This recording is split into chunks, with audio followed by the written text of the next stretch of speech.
अंशु जल्दी जल्दी खाने का काम खत्म कर ले, अभी बहुत काम बाकी है। भाभी काम की तो बात ही मत करो, इस घर के काम कभी खत्म होते हैं क्या? बाकी के घरों में 3 वक्त का खाना बनता है और हमारे यहाँ तो जैसे इस रसोई में कभी चूल्हा ठंडा ही नहीं होता। कभी माँ जी को चाय चाहिए, कभी ननद रानी को कॉफी, किसी को नाश्ता, किसी को पकौड़े। ये मुझे घर कम और टीटू का ढाबा ज्यादा लगता है। अरे यार अंशु, तू तो आजकल के जमाने की लड़की है। मैंने सुना है आजकल की नए जमाने की लड़कियों को हर काम को चुटकियों में निपटाने के हैक्स पता होते हैं। तो भाई कोई हैक लगाना, हमारी जिंदगी भी थोड़ी आसान हो जाए।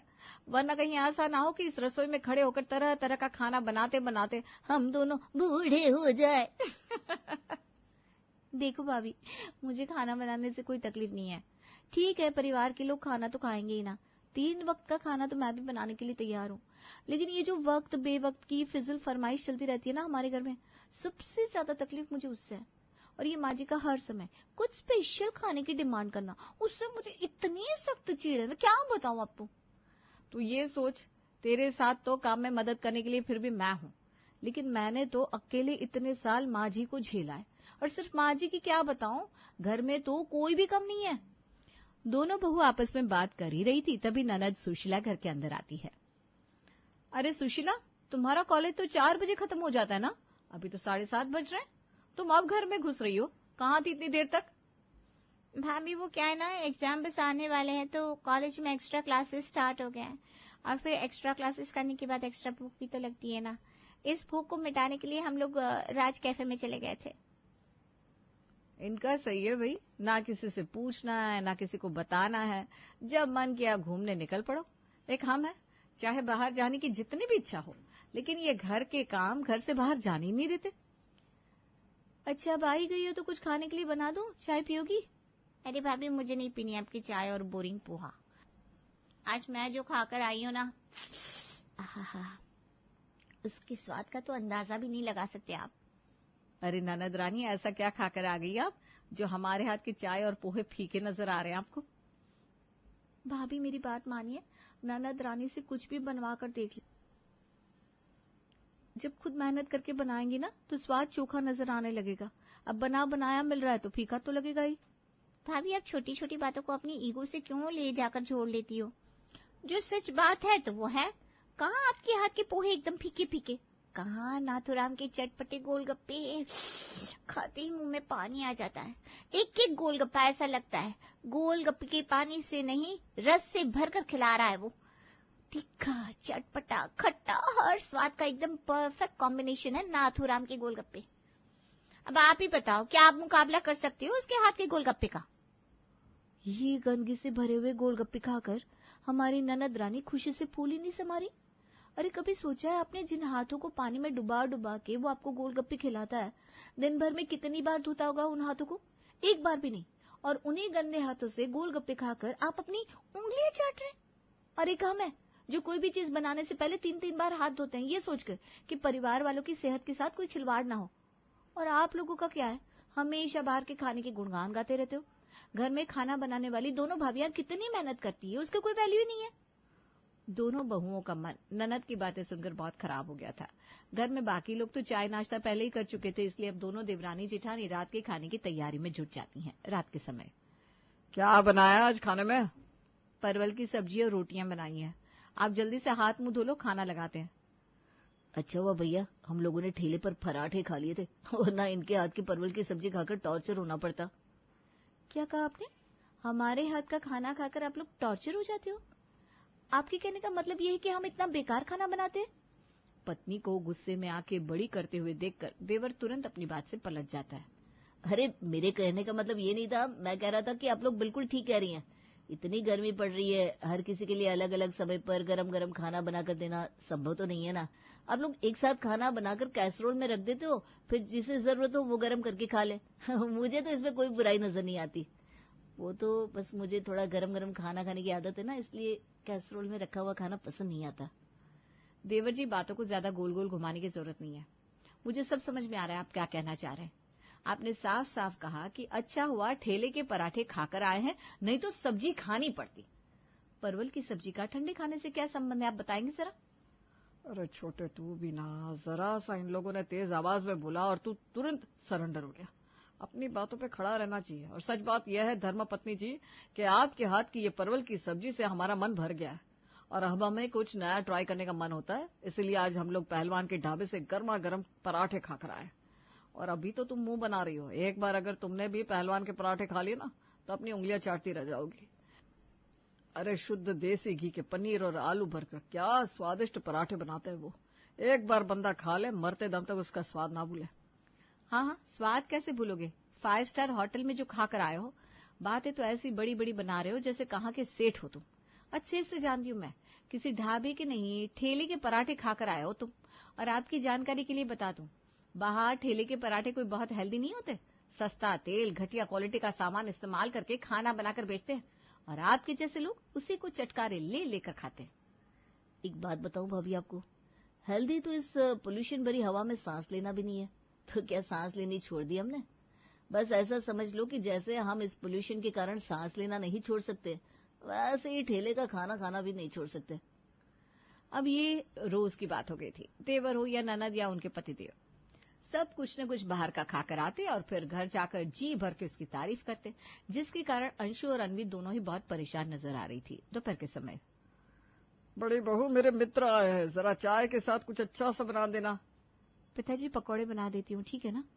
जब देखो तब पकौड़े। अरे भाई आगे बढ़ो तुम लोग इस पकौड़े से। थोड़ा दुनिया को देखकर अपने अंदर बदलाव लाओगी या ऐसे ही पिछड़ी रहोगी हमेशा? मैं कुछ समझ नहीं पा रही हूँ पिताजी, पकौड़े खाना कब से पिछड़ेपन की निशानी होने लगी? अच्छा, अगर आपको पकौड़े पसंद नहीं है तो आप कहे तो समोसे बना दें, तब तो आपको कोई शिकायत नहीं रहेगी ना। हद हो गई भाई, जब भी बनाएंगे कुछ ना कुछ तला भुना ही बनाएंगे। अरे भाई बिना तले बिना मैदे का क्या कुछ नहीं बन सकता? मैं समझ नहीं पा रही हूँ पिताजी, आप क्या बनाने के बारे में बात कर रहे हैं। आप ही बता दीजिए कि काका के लिए नाश्ते में क्या बनाना है, हम वही बना देंगे। हमें तो कुछ समझ में नहीं आ रहा। अरे बहू कल मिश्रा जी से मिलने गए थे, वहां पर मिश्रा जी ने हमें ठेले पर मिलने वाले मोमोज खिलाए। खाकर दिल हो गया, वाकई बड़े स्वादिष्ट थे। तुम लोग कभी इस तरह का खाना क्यों नहीं बनाती? हमारे घर में तो जब देखो सिर्फ पूरी पराठे पकौड़े, इसके अलावा कुछ बनता ही नहीं। पिताजी ये तो गलत बात है ना, आप ठेले पर मिलने वाले खाने की तुलना हमारे घर के खाने से कर रहे हैं। ठेले के खाने का घर के खाने से कोई मुकाबला ही नहीं होता। ये घर का खाना बाहर का खाना ऐसा कुछ नहीं होता बहू। तुम कोशिश करोगी तो ठेले वाले से भी अच्छा खाना बना लोगी तुम, लेकिन तुम लोग तो हाथ पैर हिलाकर कोशिश ही नहीं करना चाहती। छोटी, ऐसा नहीं लग रहा आजकल हमारे परिवार में सबको बाहर का खाना खाने की कुछ ज्यादा ही आदत लग गई है। हर वक्त कोई ना कोई बाहर का खाना ही मंगाता रहता है और इनकी बातें सुनकर ऐसा लग रहा है जैसे हम दोनों घर में कुछ बनाते ही नहीं है। और इनका तो तीनों वक्त पेट सिर्फ बाहर के खाने से ही भर रहा है। ये बात आपने बिल्कुल ठीक कही दीदी। मेरे पास एक आइडिया है, इन सबको बाहर का खाना खाने का बहुत शौक है ना, क्यों ना हम बाहर के खाने वाला स्वाद अपने घर के खाने में ले आए, तो शायद सब लोग बाहर जाकर अनहेल्दी फूड खाने की जिद नहीं करेंगे। छोटी, तेरी शादी को अभी थोड़ा ही समय हुआ है, इसलिए अभी तू गृहस्थी की गुणाभाग नहीं समझ पाएगी। तुझे क्या लगता है, मेरे दिमाग में ये आइडिया नहीं आया होगा कि हम घर पर ही इन सबको मोमोज, चाउमीन और गोलगप्पे वगैरह बनाकर खिला दें? लेकिन सच बात तो यह है कि पहले ही हमारे पास इतना काम है। अब ऐसे में अगर ये बाहर का खाना भी हम घर पर ही बनाना शुरू कर देंगे तो दिन के 24 घंटे हमारे रसोई में ही बीत जाएंगे। लेकिन कर भी क्या सकते हैं दीदी, कुछ न कुछ तो करना ही पड़ेगा ना, वरना आप हालत देख रही हैं, हर दूसरे दिन कोई ना कोई ऐसे ही बाहर जाकर खाना खाता रहेगा और हमें बातें सुनाता रहेगा। ठीक है, फिर देखते हैं। अगले दिन, बाबूजी आपको पता है आज मैंने नाश्ते में क्या बनाया है? और क्या बनाया होगा बड़ी बहू तुमने नाश्ते में? वही प्याज के पकोड़े, इसके अलावा तुम लोगों को कुछ आता है क्या? बाबूजी, माना कि हमें ये बाहर ठेलों पर मिलने वाली चीजें बनानी नहीं आती, लेकिन हम लोगों ने सोचा है कि जब हमारे पूरे परिवार को ठेले का खाना ही पसंद आ रहा है तो क्यों ना हम भी घर में वही सब बनाने की कोशिश करें। इसलिए मैंने और जेठानी जी ने आज घर पर मोमोज बनाए हैं। ये लो सत्यानाश, इस घर में तो उल्टी ही गंगा बह रही है। पहले ही बच्चों के इस मोमोज खाने से मैं बहुत परेशान थी और अब तुम दोनों ने ये सब उल्टा सीधा घर में ही बनाना शुरू कर दिया। माँ जी, आप बिल्कुल भी टेंशन मत लीजिए, मैं समझ रही हूँ आपकी बात भी अपनी जगह बिल्कुल सही है। बाहर ठेले पर मिलने वाली खाने की चीजें बहुत अनहेल्दी होती हैं और इसी वजह से हम लोग भी पहले ये सब चीज घर में बनाने के पक्ष में नहीं थे। लेकिन फिर हमने सोचा कि क्यों ना हम कुछ ऐसा करें कि परिवार में सबको स्वाद भी मिल जाए और सेहत भी खराब ना हो। इसीलिए हम दोनों ने ये मोमोज मैदे के नहीं बल्कि चावल के आटे और गेहूं के आटे को मिलाकर बनाया है। और इसके अंदर जो स्टफिंग है ना, उसमें भी सिर्फ पत्ता गोभी नहीं है, थोड़ा सा पनीर भी फ्राई करके डाला है। बाकी कोई हैवी मसाला इस्तेमाल नहीं किया जो नुकसान पहुंचाए। और ये मोमोज की तीखी लाल चटनी, इसमें तो दुनिया भर के मसाले डाले होंगे ना, ये कौन सा सेहत के लिए बहुत अच्छी होती है? नहीं माँ जी, ये कोई लाल मिर्च पीसकर बनाई हुई चटनी नहीं है। ये तो नॉर्मल हरे धनिये की चटनी है। बस इसका रंग लाल करने के लिए मैंने इसके अंदर थोड़ा सा खाने वाला रंग मिला दिया है। आप बिल्कुल भी फिक्र मत करिए माँ जी, ये मोमोज पेट भर कर खाइए। हम दोनों की गारंटी है, किसी का कोई नुकसान नहीं होगा। सबको स्वाद भी भरपूर मिलेगा और सेहत वो भी एकदम चकाचक रहेगी। बहू की बात सुनकर सास हैरान रह जाती है। मैंने तो कभी सोचा ही नहीं था कि ये मोमोज जैसी चीज को तुम दोनों इतना स्वादिष्ट और हेल्दी बना सकती हो। ठीक है, फिर आज ऐसा करो, ढेर सारे मोमोज बना लो और सबसे पहले अपने ससुर को खाने के लिए दो। आजकल ये बूढ़ा हूँ, बाहर का खाना खाने को बहुत मचलते रहते हैं। घर में गर्मा गर्म ताजा मोमोज बने हैं, ये सुनकर पूरे परिवार के मुंह में पानी आ गया था। दोनों बहू जल्दी जल्दी मोमोज बनाकर डाइनिंग टेबल पर परोसती जा रही थी और पूरा परिवार चटनी लगाकर उंगलियां चाट चाट कर खा रहा था। कुछ देर बाद, अरे बाबा, ये मोमोज खाने के चक्कर में मैं तो तुम्हें बताना ही भूल गई। तुम्हारी बुआ जी आ रही है आज लंच पर। क्या बना रही हो तुम लोग खाने के लिए? 1 घंटे में जिज्जी आती होंगी। अरे माँ जी, ये मोमोज बनाने के चक्कर में तो कई घंटे लग गए। अब लंच बनाने का समय कहाँ बचा है। ऊपर से पूरी रसोई में बर्तनों का ढेर लगा पड़ा है और रसोई भी बुरी तरह से अस्त व्यस्त हो गई है। सो अलग बर्तन धोते किचन को समेटने में ही हमें अच्छा खासा वक्त लग जाएगा। लंच अब आपको 4 बजे से पहले मिलने से रहा। अरे छोटी, क्यों चिंता करती है? मेरे पास एक आइडिया है। देखो, सबने भरपेट मोमोज तो खा लिए हैं। अभी ऐसा करते हैं, बुआ जी के लिए लंच में ना ठेले के बढ़िया से पराठे मंगवा देते हैं। वैसे भी हमारे घर में तो सब लोग ठेले के पराठों की तारीफ करते नहीं थकते।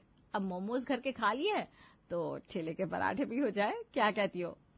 अच्छा ठीक है, मैं अभी तुम्हारे बाबूजी से कहकर ठेले के गर्मा गर्म आलू के पराठे मंगवा देती हूँ। वैसे भी तुम्हारी बुआ को पूरी पराठे खाने का बड़ा ही शौक है, खुश हो जाएंगी।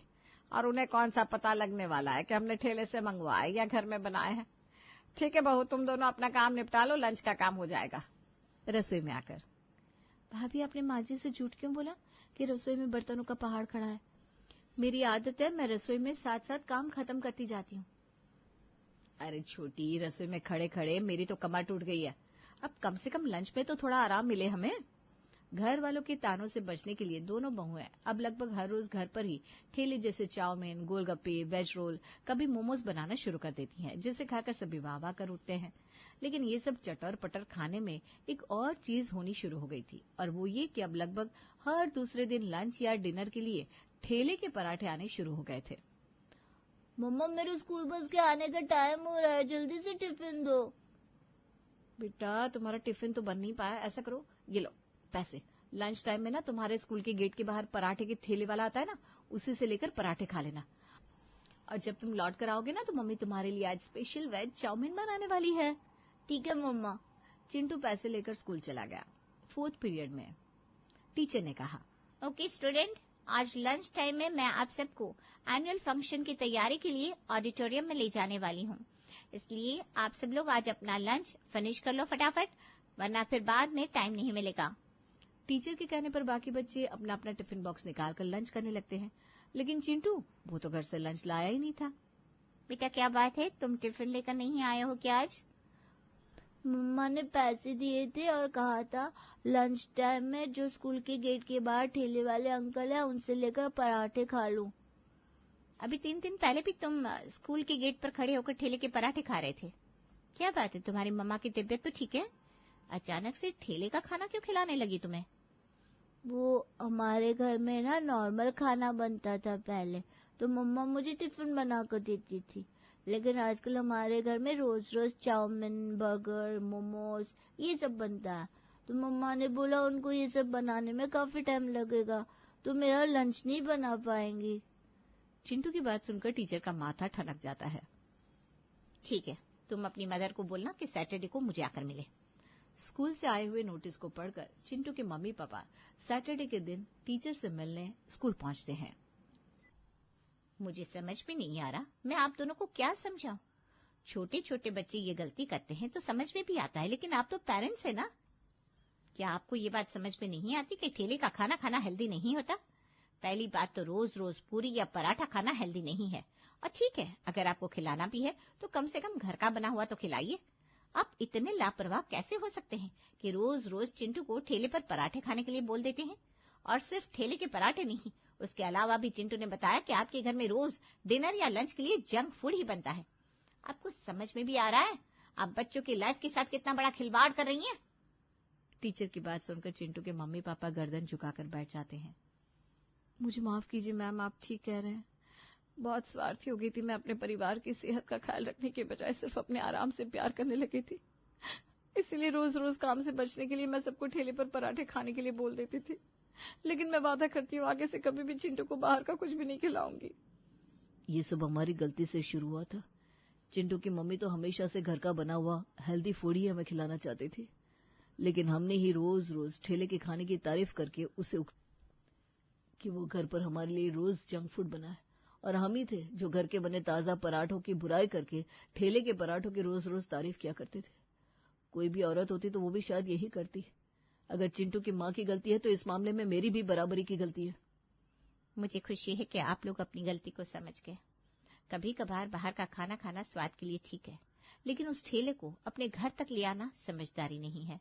इसलिए बेहतर होगा कि आप लोग आगे से ख्याल रखें।